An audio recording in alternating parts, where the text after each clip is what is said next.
Hello friends, welcome to my channel.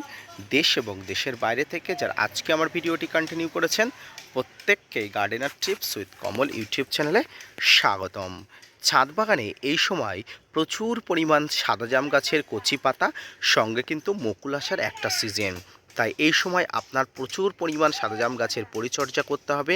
ঠিক তেমনি গাছগুলোকে বাঁচানোর জন্য যেমন সার প্রয়োগ করতে হবে। এই সময় আপনি কি ভুল করবেন না এবং কি ভুল করলে আপনার সমস্ত ফুলগুলো ঝরে পড়ে যাবে।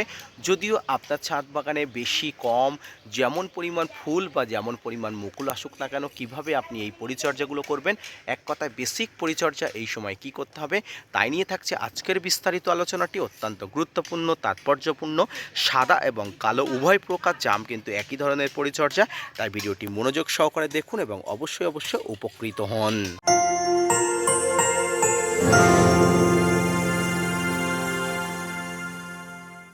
দর্শক বন্ধুরা, ফেব্রুয়ারি মাসের মাঝামাঝি সময় এসে আমার ছাদ বাগানে দেখতে পাচ্ছেন প্রচুর পরিমাণ জাম গাছে মুকুল বেরিয়েছে। যদিও গাছটির বয়স প্রায় 2 বছরের কাছাকাছি। গাছটি প্রুন করার পরবর্তীতে গাছে প্রচুর পরিমাণ কচি পাতার সঙ্গে মুকুল বেরিয়েছে। এই সময় কিন্তু আপনাকে বিশেষ কয়েকটি ভুল করা চলবে না।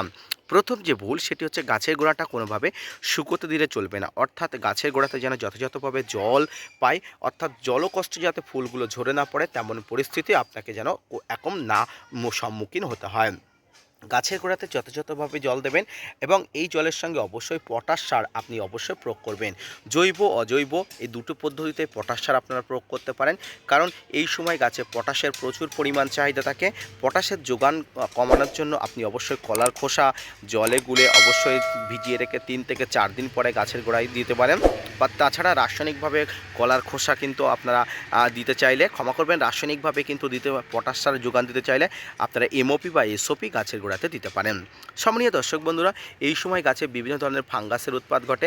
ফাঙ্গাস বিভিন্ন ধরনের, যেমন মিলডিউ, বিভিন্ন ধরনের সাদামাছি বা বিভিন্ন ধরনের পতঙ্গর আক্রমণ ঘটে। এই যে ফুল আসছে, ফুলগুলো থেকে রস চুষে খেয়ে নেয়। তাই কিন্তু এই সময় আপনাকে, যেহেতু ফুল ফুটে যায়নি, আপনাকে ভালো মানের ফাঙ্গিসাইড এবং কীটনাশক প্রয়োগ করতে হবে।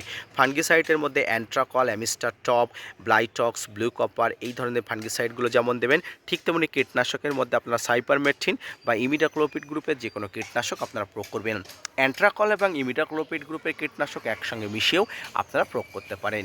এর পাশাপাশি আপনারা যেটি করবেন সেটি হচ্ছে এই সময় গাছে একটি ভালো মানের পিজিআর, যেমন বুস্টার টিউব, প্লানোফিক্স, বাম্পার এই ধরনের পিজিআরগুলো আপনারা একবারে স্প্রে করবেন, কারণ এই পিজিআরগুলো স্প্রে করলে গাছ উপরে ফুল আসার সম্ভাবনা অনেক থাকে। সম্মানীয় দর্শক বন্ধুরা, এই সময় দেখতে পাচ্ছেন আমার গাছে যেমন কচি পাতা বার হচ্ছে, ঠিক তেমনি গাছে কিন্তু মুকুল বার হচ্ছে। আর কচি পাতা এবং মুকুলের সঙ্গে কিন্তু সম্পৃক্ত, একে অপরের সঙ্গে সম্পর্কযুক্ত।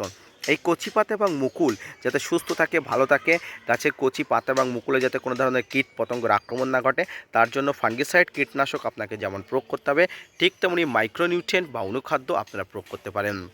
এই মাইক্রোনিউট্রিয়েন্ট বা অনুখাদ্য বাজারে অনেক ধরনের পাওয়া যায়। আপনারা যে কোনো প্রকার মাইক্রোনিউট্রিয়েন্ট বা অনুখাদ্য প্রয়োগ করবেন। আপনারা যদি জৈবভাবে করতে চান, আপনারা বিভিন্ন ধরনের সিউইড এক্সট্রাক্ট এগুলো প্রয়োগ করতে পারেন।